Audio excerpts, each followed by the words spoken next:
Hey Ghost and Ghouls, it's me, Dr. Spooks, and I think y'all are going to enjoy today's video. Well, if you don't plan on sleeping tonight, you will. I was recently on Reddit when I came across 5 short scary stories, and I have to say, they are pretty good. One of them even sent shivers down my spine. So, here are 5 short scary stories that will keep you up at night. Enjoy.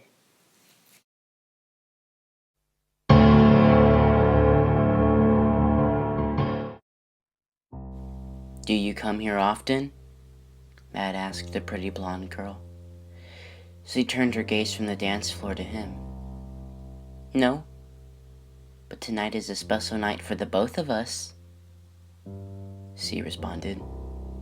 Yeah, it's special because you met me, Matt slurred. You plan on driving, she asked.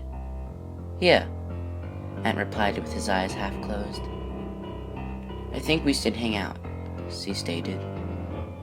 Yes, you're pretty, Matt mumbled and leaned in for a kiss.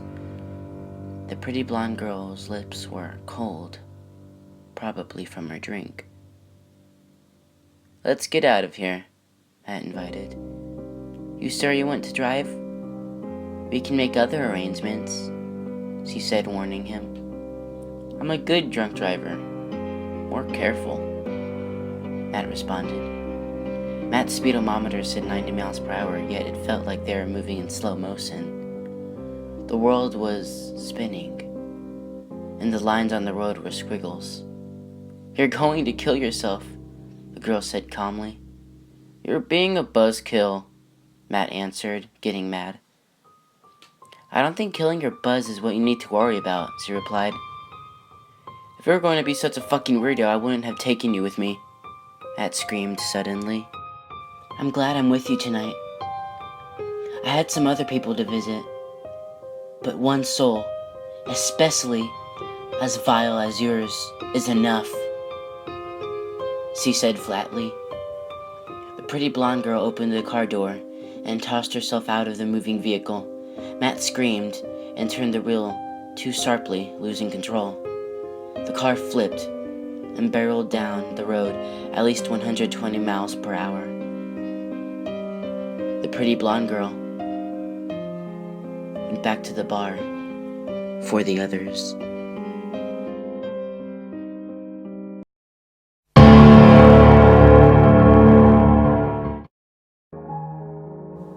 The rosewood box was on the coffee table. The photograph spread out across the glass surface. 2 candles and a small lamp lit the room. Everything had to be exactly as it was that first time. The slightest change, and it wouldn't work. The whiskey bottle and the half-empty glass were in their places. Everything was perfect. All Vic had to do was to find the right picture, the one from the rose garden. He didn't have to look very hard to find it.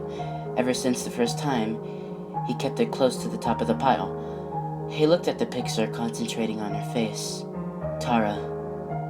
In the picture, she was smiling, in front of a trellis of climbing roses. So beautiful. It had been 2.5 years since he died. Vic leaned back on the couch, closed his eyes, and waited. Then it began. The room filled with her scent. This was as close as she had gotten the first time before Vic opened his eyes, ending her visit. Soft footsteps on the carpet coming down the hall, the weight of a person sitting on the cushion next to him. This is where it usually ended. Vic could never keep his eyes closed. Tara was there. A cool hand touched his. Holding it gently, he shook with effort, struggling to close his eyes. I miss you so much, he said. As if from a great distance, Tara's voice came to him. Open your eyes, she screamed, her voice full of terror. Open your eyes and run. That isn't me. Vic opened his eyes and began to scream.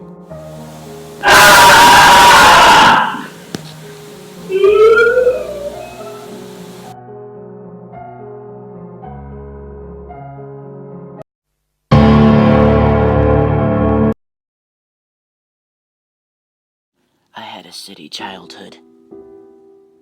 I used to be a disappointment to my dad. He'd beat me relentlessly, my sister too. It got worse when Mom died. I felt so bad for my sister, and I was desperate to do something to help. So I wrapped my hands around her neck and choked her into salvation. She would never feel his brutal touch again. She was safe in heaven with the angels, with her mom. Her pure heart was intact for eternity.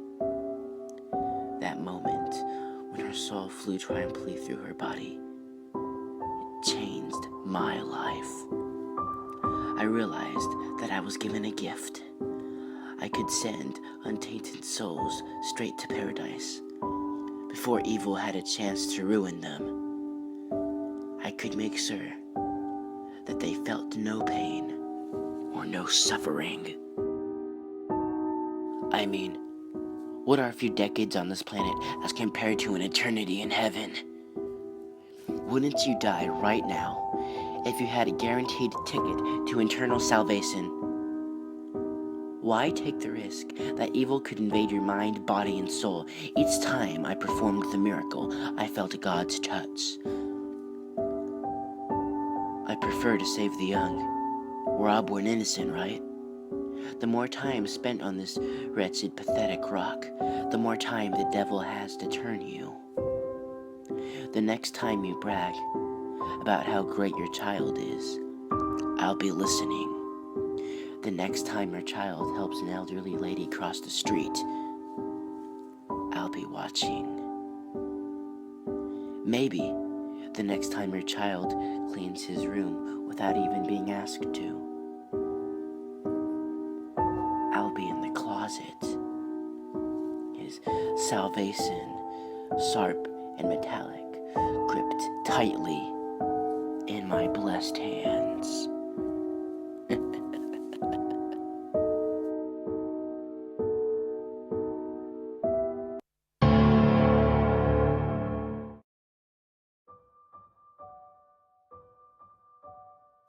Little Tommy was the first found.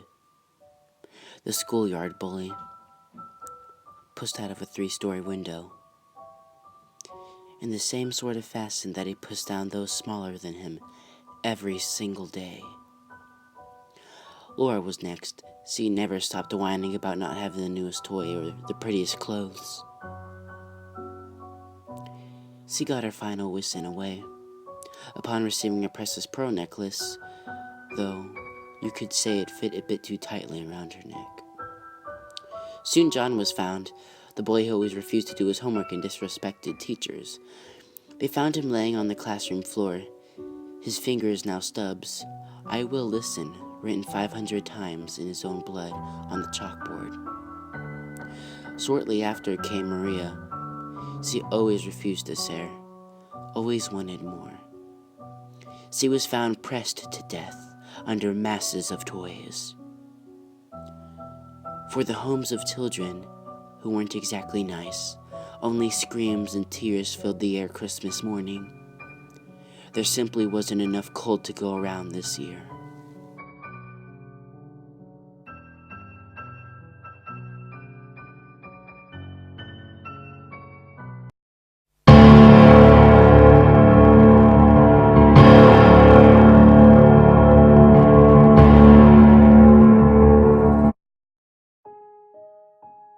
The doctor pulled the stethoscope ear tips out and hung the device around his neck.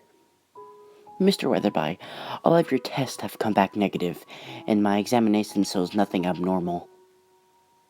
Adam knew what was coming next. "I'm not crazy, doctor. I'm sorry, but there's no physical reason why you should occasionally lose control of your hands.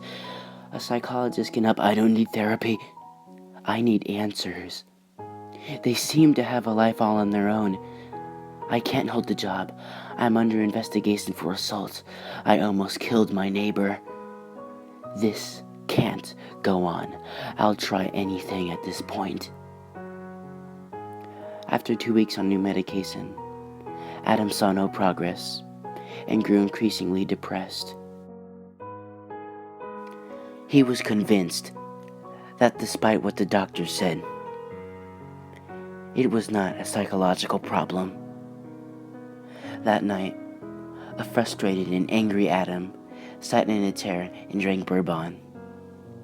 Drunk and hopeless, he stumbled into the garage and started the table saw, then slowly lowered his wrist towards the screaming blade.